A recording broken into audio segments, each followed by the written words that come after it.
صدقيني بعد الوصفة دي مش هتفكري تشتري نوتيلا جاهزة تاني. هنعملها في البيت بمكونات بسيطة وطعم اغنى واطعم من اللي بنشتريه من بره. يلا بينا نسمي الله ونصلي على الرسول ونبدأ وصفتنا النهاردة. اللهم صل وسلم وبارك على حبيبي وشفيعي رسول الله محمد. كل المكونات هنعملها في الخلاط بطريقة سهلة وبسيطة، ولا هتحتاجي كبة ولا هتحتاجي اي حاجة خالص فيها تعقيدات.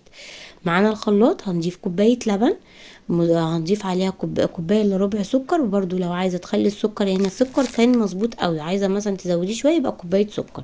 تمام كده. يبقى احنا ضفنا كوبايه لبن، كوبايه الا ربع سكر مطحون، وهنحط كوبايه كاكاو خام. انا هنا مستخدمه كاكاو خام اسباني اللي هو بيكون من غير سكر خالص، بيكون دارك.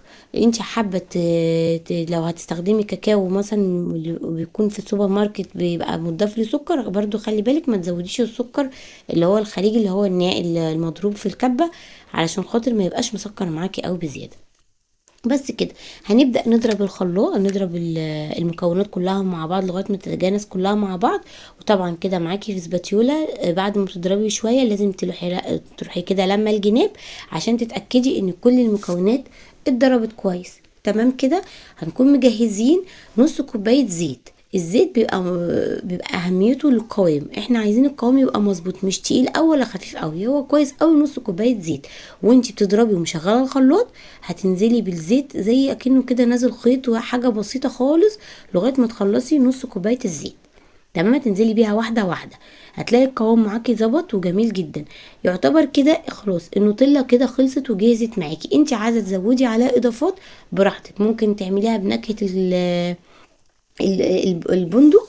تمام جدا. بتجيبي نص كوبايه بندق وتحمصيها في الفرن، بعد كده تطحنيها في الكبه بتاعه الخلاط وتضيفيها.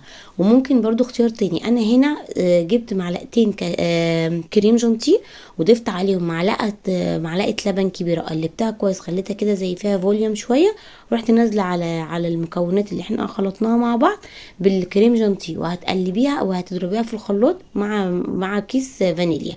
عايزه اقولك القوام هيبقى عامل زي الكريمي قوي، جميل جدا، احلى من بتاعه بره بكتير. ما شاء الله. ممكن تستخدميها في حاجات كتير قوي، بتستخدم في سندوتشات الاولاد، بتستخدميها جناش للكيكه. لو انت مثلا عامله كيكه عايزه تزينيها للاولاد كده وتفرحيهم، ممكن بتزينيها بيها. بتستخدم في استخدامات كتيره جدا، جميله قوي معاكي ما شاء الله. بصي عامله ازاي. وعايزه اقول لك كمان لما هتتشال بقى وتهدى شويه القوام بتاعها هيتقل عن كده كمان، عشان طبعا لما بتضربي المكونات في الخلاط فالحاجه بتبقى سخنه شويه معاكي، فبتبقى طريه بتبقى خفيفه، انما لما بتركن هي بتتركن كمان بتتقل شويه عن كده.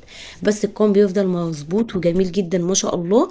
وعلى فكره لو جربتوها مش هتبطلوها، وهتفضلوا تعملوها في البيت ومش هتفكروا تشتروها